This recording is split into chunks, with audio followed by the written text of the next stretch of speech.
good afternoon mga katauhan. Ngayon, bisitahin natin si Akong nag-plastering doon sa likod. Ayan.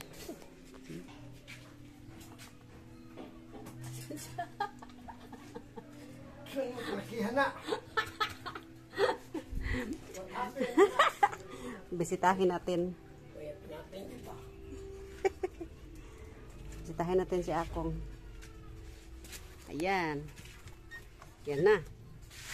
Ito na yung likod sa bahay namin, yung dirty kitchen. Yan na yung plaster niya, oh. Ayan, doon tapos na. Dito na naman siya. Sa kaliwa, tapos na. Ayan. Pero yung dito, wala pa. Tapos doon pa, oh. Doon. Doon pa doon. Tapos dito. Kasi, ayan. Samok-samok muna tayo ngayon. Ayan, oh. Tapos na yan, oh. Malaki na ang lugar yan. Hi! Balik tayo ulit. Na-stop yung ano. Pinot ko yung video namin. Ayan.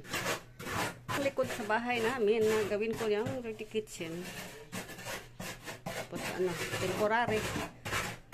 Gawin na lang muna na ano, room ni mama at saka ni papa para may privacy sila dito kasi doon sila dapat sa may altar. Yun, napinisan na ito, plasteran. Malaki na ang lugar, o naplasteran na niya dito, lumaki ang lugar. Ayan, tapos na, and dito na naman, ayan, start na naman siya, start na naman siya dyan, ayan na naman, ayan. Pagkatapos dyan na side, ayan. Tapos dyan na side, dito naman. Pero pailan pa ito, yung kitchen ng sister ko dyan. Pailan yung mga dalawang file lang ata, dalawang file lang. Hollow blocks, mga 4 na hollow blocks lang ata. Tapos i-plasteran niya siya dito. Plasteran yan siya. Diyan. Tapos dito, i-open namin dito banda, ano, gawing door from doon sa loob at saka dito palabas. Kasi dito may daanan, may pultahan man dito.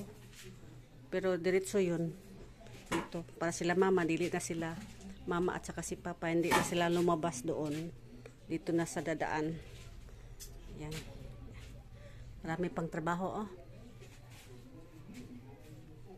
Yan. Ngipgit kami suga iya, idool ni mong suga iya. Ako tak alam rin daw. Doon naman diri.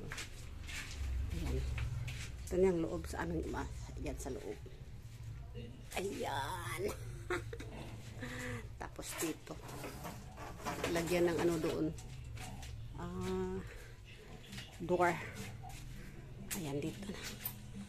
Ayan na. Ito ng kapatid ko, my older brother. Lipat na yung